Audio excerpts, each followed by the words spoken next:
اہل حدیثوں کی سب سے بڑی کمزوری یہ ہے، چاہے یہ بات کریں چاہے یہ بات سنیں، سب سے پہلے دلیل مانگتے، دلیل کے محتاج۔ دلیل ہے آمنا و صدقنا، دلیل نہیں ہے کہنے والا کتنا بڑا ہے، ہمیں اس کے رتبے کا، اس کی پگڑی کا، اس کی جبے کا، اس کی تسبیح کے دانوں کا ہمیں کوئی لحاظ نہیں۔ بات اگر قرآن و سنت سے ہے وہ ہماری بات، کہنے والا کوئی بھی ہو اور کہنے والا ہمارا بھی ہو اور بات قرآن و سنت سے باہر ہو وہ ہماری بات نہیں ہے۔ میں بالکل سچی بات بتاؤں، کراچی میں ایک صاحب اسی بات پہ اہل حدیث ہوئے، جمعے کے ایک خطبے میں نے کہا کہ ایک کتاب ہے جو انڈیا میں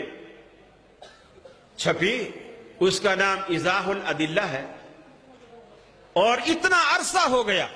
انڈیا سے چھپی اور اب تک چھپتی آ رہی ہے،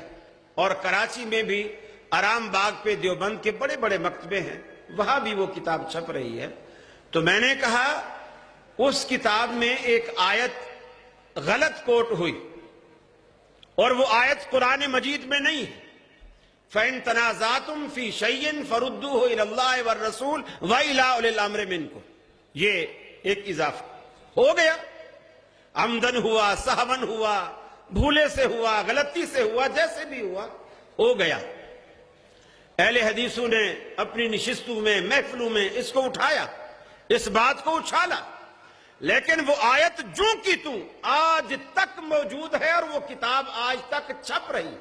کئی ایڈیشن چھپ چکے ہیں اسی غلطی کے ساتھ، لیکن کسی کو درستگی کا جو ہے اس کی توفیق نہیں ہوئی۔ ایک صاحب نے جمعے کے بعد کھڑے ہو گئے، شور مچا دیا مسجد کے اندر کہ جی آپ دوسرے علماء پر اس طرح طعن و تشنیع کرتے رہتے ہیں، آپ اپنی کوئی ایک مثال دیں،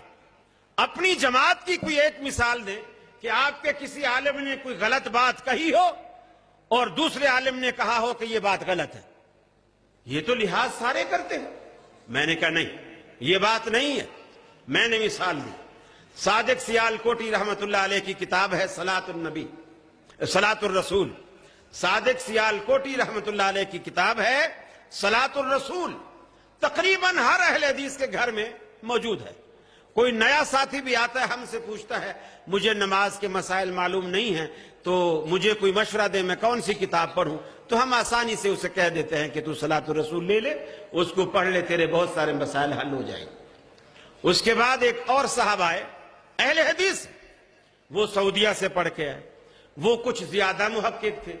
ان کے پاس تحقیقات زیادہ تھی، غالباً مولانا عبد الرؤوف ان کا نام ہے۔ انہوں نے بھی صلاۃ الرسول کے نام سے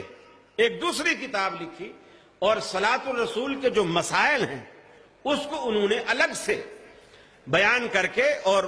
اس میں جو کمزوریاں جہاں جہاں یعنی فنی اعتبار سے حدیث میں کہاں ضعف ہے، کہاں یہ بات درست نہیں کہی گئی، اس نے ساری نشاندہی کی اور آپریشن کر کے رکھ دیا کہ یہ سیال کوٹی صاحب نے یہاں ان سے صاحب ہوا، یہاں ان سے صاحب ہوا۔ میں نے کہا دیکھو سیال کوٹی صاحب اتنے بڑے عالم تھے اور وہ نوجوان ہے بعد میں آنے والا، اور ایک نوجوان ہمارے بزرگ کی غلطی نکالتا صرف اس بنیاد پر کہ اللہ تبارک و تعالیٰ کے رسول کا صحیح فرمان یہ ہے، جو اگرچہ بڑے کو معلوم نہیں ہو سکا یا اس کا ضعف اسے معلوم نہیں ہو سکا، آج اس نے بتایا ہے اور تمام اہل حدیثوں نے اسے تسلیم کیا ہے۔ یہ نہیں کہا کہ چونکہ ہمارا بڑا لکھ گیا ہے پہلے لکھ، یہ ہمارا بنیادی فرق ہے۔